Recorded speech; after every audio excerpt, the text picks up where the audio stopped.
Hello friends, tips અને tricks by Trusha channel પર આપ સૌનું ફરીવાર સ્વાગત છે. આજના વિડીયોમાં આપણે જોઈશું કે લસણને કઈ રીતના સ્ટોર કરવું જેથી તે આખું વરસ એવું ને એવું સારું રહે.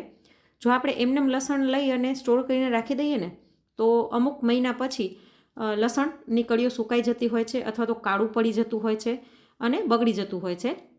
તો આજના વિડીયોમાં આપણે જોઈશું કે લસણ પહેલાં તો કઈ સિઝનમાં લેવું, કેવું લસણ ખરીદી કરવું અને એને કઈ રીતના સાચવવું જેથી વર્ષો વર્ષ સુધી લસણ આવું ને આવું તાજું રહે. પણ વિડીયોની શરૂઆત કરીએ તે પહેલાં જો તમે ચેનલ પર પહેલી વખત આવતા હોય તો ચેનલને સબસ્ક્રાઈબ જરૂરથી કરી નાખજો. તો ચલો વિડીયોની શરૂઆત કરી દઈએ. સૌથી પહેલાં તો લસણ આપણે લઈ આવીએ ને એટલે એને એક મોટી થાળીમાં પોળું કરી અને એક દિવસ માટે એમ જ ખુલ્લું રાખી દેવાનું, જેથી એમાં નવા લસણમાં જો સાધારણ ભેજનું પ્રમાણ હોય ને તો તે નીકળી જાય. અને ડાયરેક્ટ તડકો આવતો હોય તેવી જગ્યાએ નહીં રાખવાનું, પણ ગરમ હવા આવતી હોય એવી જગ્યાએ રાખવાનું. બીજું એ કે લસણના નીચેનો જે દાંડીવાળો ભાગ હોય એ અને ઉપરનો આ રેસાવાળો ભાગ છે તે કટ કરી નાખવાનો, કેમ કે જનરલી ત્યાંથી જ જમ્સ ડેવલપ થતા હોય છે લસણમાં અને લસણ બગડવાની શરૂઆત થતી હોય છે. અને વધારાના લસણના જે ફોતરા હોય ને તે પણ કાઢી નાખવાના. અને બીજું એ કે આપણે લસણ ક્યારે લેવું તો માર્ચ મહિના પછી, એટલે કે માર્ચ એન્ડમાં અથવા તો એપ્રિલ શરૂઆતમાં કે આખા એપ્રિલ મહિના દરમિયાન તમે ગમે ત્યારે લસણની ખરીદી કરી શકો છો. આ દરમિયાન નવું લસણ આવતું હોય છે, તો લસણ નવું છે કે જૂનું તે ચેક કરીને પછી લેવાનું. અને આવી રીતના આપણે આખા લસણને ક્લિયર કરી લઈએ. તો જો આખા લસણને મેં સાફ કરી લીધું છે અને ફોતરા મેં એક કોથળીમાં ભરીને રાખ્યા છે. આનો ઉપયોગ કઈ રીતના કરવો તેનો વિડીયો પણ હું જલ્દી જ તમારી સાથે શેર કરીશ, એટલે અત્યારે આપણે કોથળીમાં ભરીને તેને સાચવીને રાખી દઈશું. અને આવો જે દાંડીવાળો ભાગ ને રેસાવાળો ભાગ આપણે કાઢ્યો હતો તે આપણે ફેંકી દઈશું. તો લસણના છોતરાનો પણ આપણે ઉપયોગ કરી લઈશું, એટલે મેં રાખી દીધા છે. હવે પહેલી ટીપ એ છે કે આપણે એક છાપું લઈ લઈએ અને છાપાને આપણે આવી રીતના નીચેથી 4 ઇંચ જેટલું ફોલ્ડ કરી લઈશું અને ત્યારબાદ એને ફેરવી દઈએ અને બીજી બાજુથી આવી રીતના વાળી લઈશું. તમને વિડીયોમાં દેખાય છે એવી રીતના કરવાનું. અડધું વાળી લીધું છે મેં અને બીજું સામેનો ભાગ છે તેને પણ આપણે અડધો આવી રીતના ફોલ્ડ કરી લઈશું. તો આવી રીતના આપણે એક પેપર બેગ બનાવીશું, જેમાં ગુંદર કે ફેવિકોલ કે સ્ટેપલર કોઈની પણ જરૂર નહીં પડે. તો જો આવી રીતના મેં આ છાપાને વાળી લીધું છે. હવે શું કરીશું કે આ ઉપરનો જે ભાગ છે ને એને આ નીચેના ભાગનો જે ફોલ્ડ હતો એની અંદર આવી રીતના નાખી દેવાનું છે. તમને જેમ વિડીયોમાં દેખાઈ રહ્યું છે એવી રીતના તમારે કરવાનું.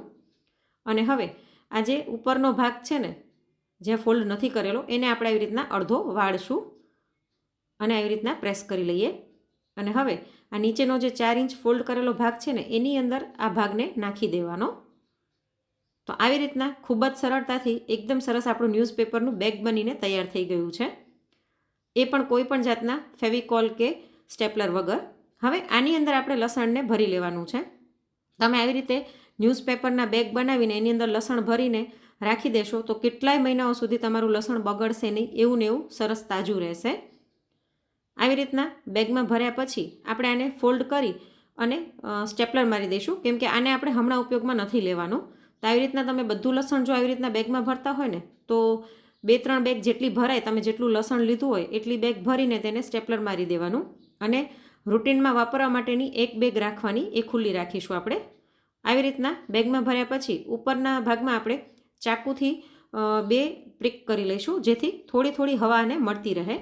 આવી રીતના પેપર બેગમાં રાખવાથી તેની ઉપર જીવાત નહીં બેસે, એના કારણે આપણું લસણ બગડશે નહીં અને ચોમાસામાં ભેજ પણ નહીં લાગે. એવી રીતના મેં અહીં બીજું પણ બેગ બનાવી લીધું છે અને એ બેગ હું વાપરવા માટે રાખીશ, એટલે આને હું સ્ટેપલરથી પેક નથી કરતી. બસ આવી રીતે ખાલી ફોલ્ડ કરીને આપણે રાખી દઈશું અને જે ભાગ ફોલ્ડ કરેલો હોય નીચેની બાજુ રાખવાનો, એટલે ખુલી ન જાય. અને આમાં પણ આપણે ચાકુથી 2 પ્રિક કરી લઈશું. બહુ વધારે પ્રિક નહીં કરવાનું, ને તો પેપર ફાટી જશે. જ્યારે પણ લસણ જોઈએ તો આમાંથી કાઢી અને પાછું આવી રીતના ફોલ્ડ કરીને તમારે મૂકી દેવાનું. તો આવી રીતના રાખશો ને તો લસણ એવું ને એવું રહેશે. અને હવાવાળી જગ્યા હોય, ટૂંકમાં કબાટની અંદર કે એમ નહીં રાખવાનું, પવન અડી શકે એવી જગ્યા પર આને રાખી દેવાનું.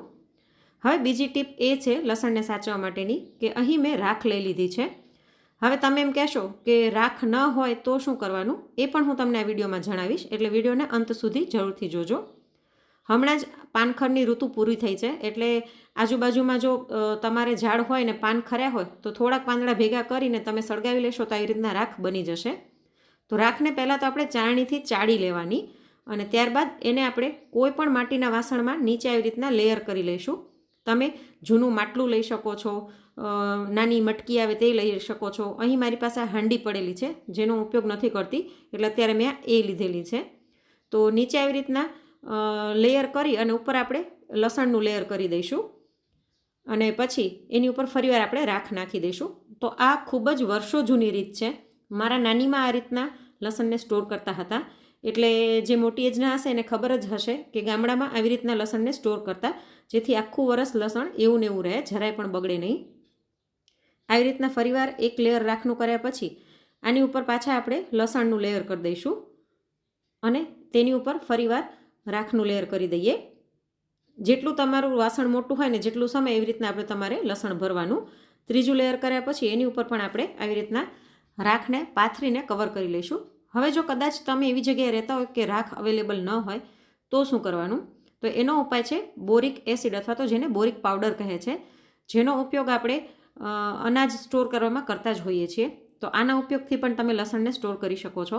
આપણે જેમ નીચે રાખનું લેયર કર્યું એવી રીતના નીચે 2-3 ચમચી બોરિક પાવડર નાખી ઉપર લસણનું લેયર કરવાનું, એની ઉપર ફરીવાર 2-3 ચમચી બોરિક પાવડરની નાખવાની, ફરીવાર લસણનું લેયર કરવાનું અને એવી રીતના તમે લસણને સ્ટોર કરીને રાખી શકો છો. તો લસણ તમારું આખું વરસ સચવાયેલું રહેશે, જરાય જીવાત નહીં પડે, બગડશે નહીં અને કંઈ જ વાંધો નહીં આવે.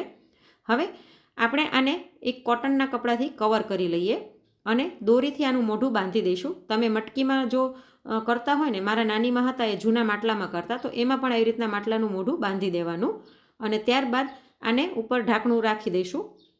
તો લસણ જ્યારે જોઈતું હોય ત્યારે આની અંદરથી કાઢી અને ચાળણીમાં ચાળીને લસણને તમે ઉપયોગમાં લઈ શકો છો.